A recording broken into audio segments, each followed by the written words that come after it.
Ya, kita masuk dalam menentukan banyak pemetaan. Nah, langsung saja ke contoh. Tentukan banyaknya pemetaan yang mungkin terjadi dari himpunan A ke himpunan B. Jadi, banyaknya pemetaan berarti pemetaan-pemetaan yang dapat kita buat dari himpunan A ke himpunan B. Nah, dari pemetaan tadi, syarat tadi bahwa dengan memperhatikan dua syarat tadi. Jadi, ketika kita mau buat, kita nyatakan misalkan dalam diagram panah, berarti semua pasangan di anggota domainnya harus punya pasangan, harus dipasangkan dan tepat satu. Berarti kalau A-nya itu PQ dan B-nya 12, kita tulis PQ 12. Berarti pemetaan pertama yang mungkin itu adalah P dipasangkan dengan 1, Q dipasangkan dengan 2. Ya, ini memenuhi syarat pemetaan atau fungsi. Kemungkinan yang kedua itu dapat kita buat seperti ini. P dipasangkan dengan 2, Q dipasangkan dengan 1. Nah, kemungkinan yang ketiga, P dipasangkan dengan 1, Q dipasangkan dengan 1. Kemungkinan keempat, P dipasangkan dengan 2, Q dipasangkan dengan 2. Jadi ingat adik-adik, kalau adik-adik buat pemetaan berarti dalam diagram panah berarti harus memenuhi syarat pemetaan tadi bahwa semua anggota di domain harus punya pasangan di kodomain dan tepat 1. Nah, berarti apakah masih ada kemungkinan lain yang dapat kita buat? Tidak ada lagi, berarti jadi banyaknya pemetaan yang mungkin terjadi dari himpunan A yaitu PQ ke himpunan B 12 adalah 4 kemungkinan yang dapat kita buat. Nah, bagaimana kalau himpunan A-nya itu PQR dan himpunan B-nya 12?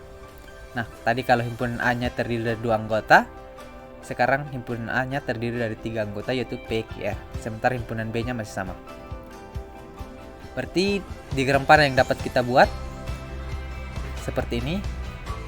P dipasangkan dengan 1, Q dipasangkan dengan 2, R dipasangkan dengan 1. Ya, ini memenuhi syarat atau ciri-ciri pemetaan. Yang keduanya dapat kita tulis seperti ini.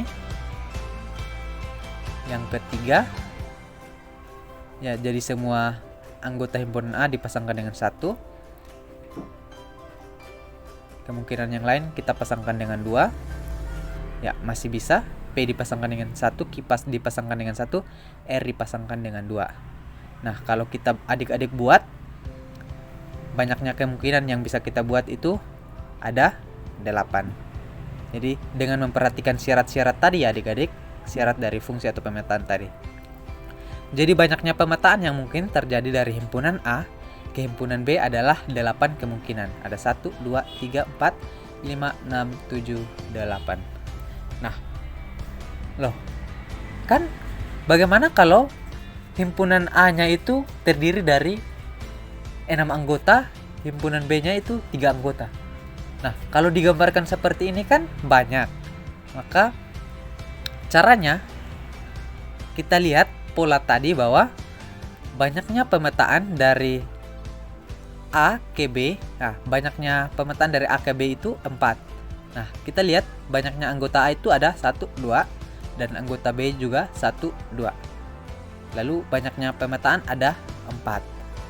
Dan banyak pemetaan dari yang contoh yang kedua tadi, A-nya itu 3 anggota dan B-nya 2 anggota, itu ada 8. Nah, pola apa yang bisa kita bentuk? Ya.